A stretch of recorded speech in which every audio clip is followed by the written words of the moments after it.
Good day, everyone. My name is Bahlil Lahadalia. I'm the Minister of Energy and Mineral Resources, and I'm ready to host this meeting.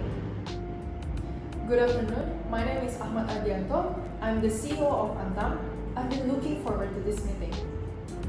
My name is Fredrika Klaren as the Head of Sustainability of Polestar. Looking forward to having discussion with all of you. Hello, I'm Dr. Nuki Agya Utama and I'm the representative of ASEAN and I'm ready to contribute.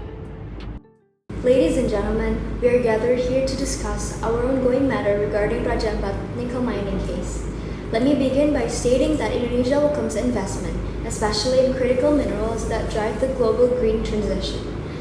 But what happened in Raja Ampat was unacceptable. We found operations inside protected zones with inadequate environmental controls and no clear benefit to local communities.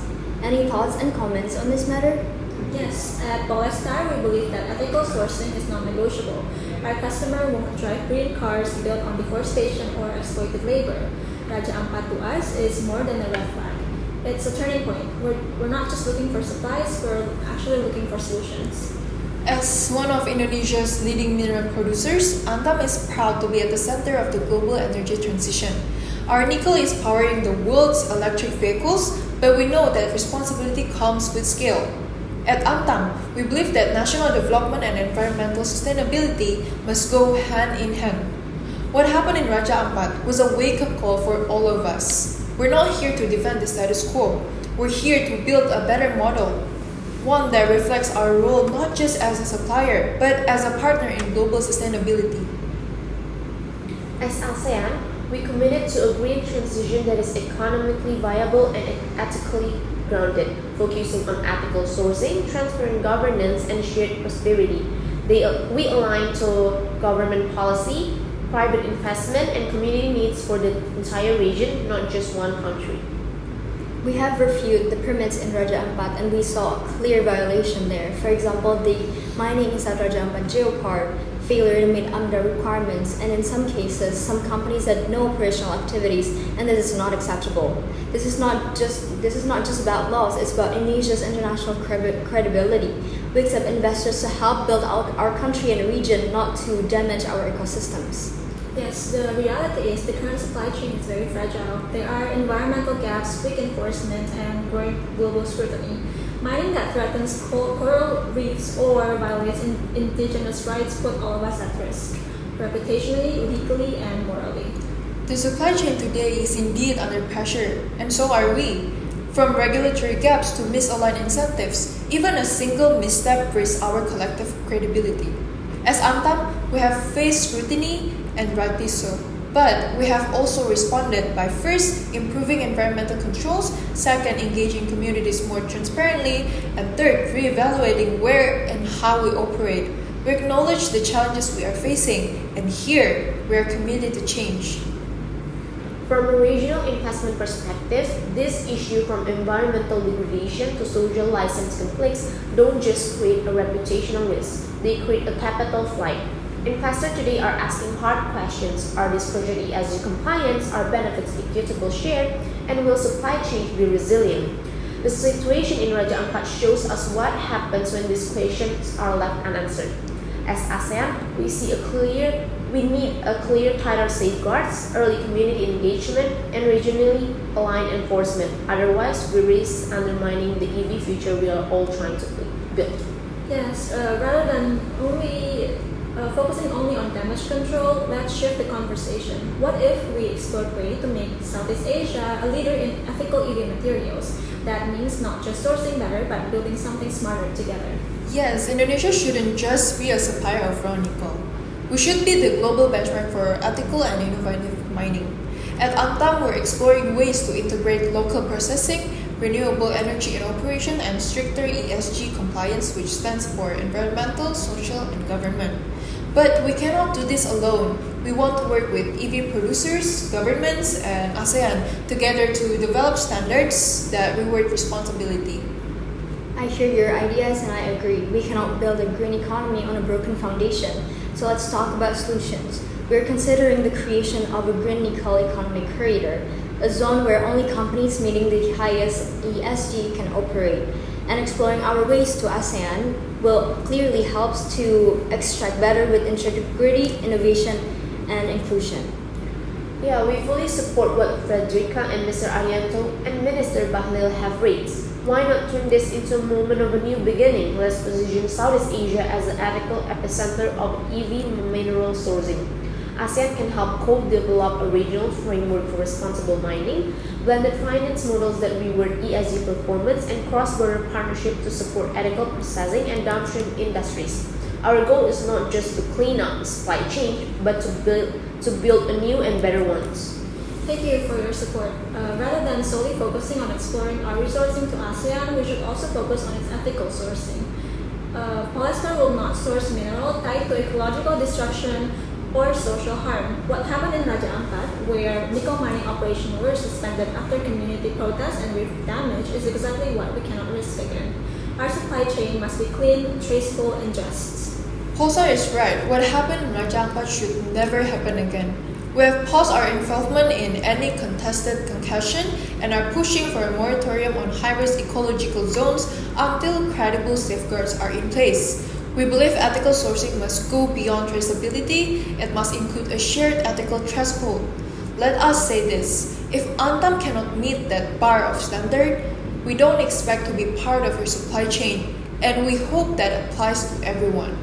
Because we have learned, sometimes the hard way, that our license to operate is not just legal but also social. So, ethical sourcing is not just simply about compliance, it's about legacy, and we would love to leave a good one. I support Anam's moratorium on ecologically risky areas, and I appreciate Polestar's insistence on clear traceable minerals. Our ministry is developing stricter protocols, including UMDAL reforms, stronger community engagement, and real-time monitoring. And yes, what happened in Raja Ampat now needs to stop.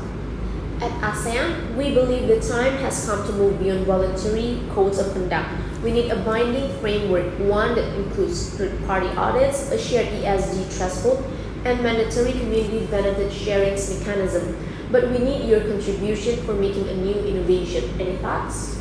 I think we all want the same things: stable markets, thriving communities, and a climate-safe future. This is our chance to design a system that delivers all three. Yeah, we all want the same thing: a supply chain that works for everyone, one that doesn't just power electric cars but uplifts communities, protects nature, and builds trust. Indonesia is not just a source of nickel. This is more than just economics. It's also about trust between government, business, and people. If we get it right, we don't just export minerals, we export leadership. Yes, we agree. Everyone here comes from different sectors. But we are bound by the same reality, which is, without social license and environmental credibility, there's no future supply chain. And for us, Antam, that means building an industry that uplifts communities, protects nature, and secure long-term supply for global markets. We don't see ESG as a barrier. We're not afraid of standards. We want to help writing them.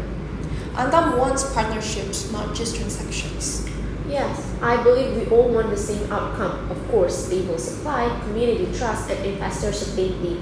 That is why ASEAN proposes the creation of a regional multi-stakeholder task force composed of government reps, industry players, and NGOs and community voices. Let's make this not just one of discussion, but a platform for continuous collaboration. With this, we would also like to propose for a Southeast Asia ethical nickel standard, which built on public-private consensus, enforced through independent monitoring and supported by traceability tech, which include miners like Antam, downstream partners, and international buyers, to define and implement a shared ethical sourcing standard for Southeast Asian nickel. So let's co-invest in traceability tools, knowledge sharing, and ESG benchmarking. Together we can make this region the epicenter of clean, just, and future-ready battery materials.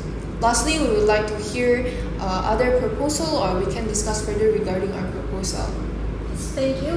We strongly support the idea of a Southeast Asia ethical nickel standards. Polestar is definitely ready to co-invest in traceability tools and help develop clear ESG benchmark. We've seen how crucial they are for trust and long-term supply stability. What's important for us is the standards include independent monitoring, community involvement, and real accountability. And if we can align those points, we're absolutely ready to move forward together. Yes, and building on Mr. Ardianto's proposal, ASEAN strongly supported the formation of the Southeast Asia Ethical Nickel Standards. We are prepared to allocate green finance through our ASEAN Catalytic Green Finance Facility, support independent monitoring infrastructure, co-invest in regional traceability tech, and we also would like to propose a three-phase of roadmap. The first Q4 2025, a task force established and stakeholder alignment completed. In the next year, ESG baseline criteria compliance tools launched, and for the 2027, a full standard implemented with ASEAN-backed financing incentives. I can see all of those standards are being implemented. For Indonesia, the future of critical minerals cannot rest solely on isolated improvements. We need a system-wide upgrade that can begin at the local level. I propose a clean operation certification program for all nickel-producing regions. This is not only about image, this is about the building trust and staying competitive. If the region can show it's clean, responsible, and supported by the community, it should be recognized and supported also by the government. Alright, colleagues, we have had our hard conversation today, and I think that's a good sign because it shows that we are not here to only protect our old model but also here to build a new one. Indonesia is fully committed to support the Southeast Asia Ethical Nickel Standards and will go also with the Clean Operations Certification Program at the national level to ensure transparency, community engagement, and ESG performance through clear actions and enforcement. To our partners, Polestar, Antam, and ASEAN, thank you for bringing your solutions and concerns. Indonesia is ready to lead not just only for supply for the critical minerals, but also as a partner in shaping clean, just, and resilient future. Let's work together. Thank you, Mr. Bahlil. That's a powerful commitment. Polestar fully supports this shift from words to enforcement. We are proud to be part of this effort to build a new transparent model for ethical sourcings, one that starts at the mine and earns trust all the way to the consumer. Thank you, Minister Bahlil, Ms. Fredrika, and Dr. Nuki. At Antam, we welcome this new chapter. The Southeast Asia Ethical Nickel Standard is not just a policy shift, it's a challenge that we accept. We have seen the consequences of missteps, and we have heard the message from communities, buyers, regulators alike, that the old ways are no longer acceptable. We are committed to aligning our operation with this new standard and will begin by piloting full traceability protocols and third-party audits in two of our key sites starting next quarter. We also support the Clean Operation Certification Program and look forward to integrating into our internal ESG performance metrics. Yes, thank you, Minister Bahlil, Ms. Fredrika, and Mr. Ardianto, for your honesty, ambition, and willingness to act. And on behalf of ASEAN, we are proud to officially endorse the Southeast Asia Ethical Nickel Standard and commit to its implementation through regional coordination, financing mechanisms, and ethical assistance. Green finance will fund monitoring systems, traceability infrastructure, and capacity building for local governance. And ASEAN will work with the member states to align regulation and incentive for ethical sourcing and penalize violations.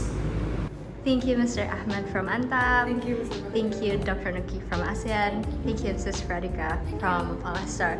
Looking forward for sealing the deal with you guys. Thank you.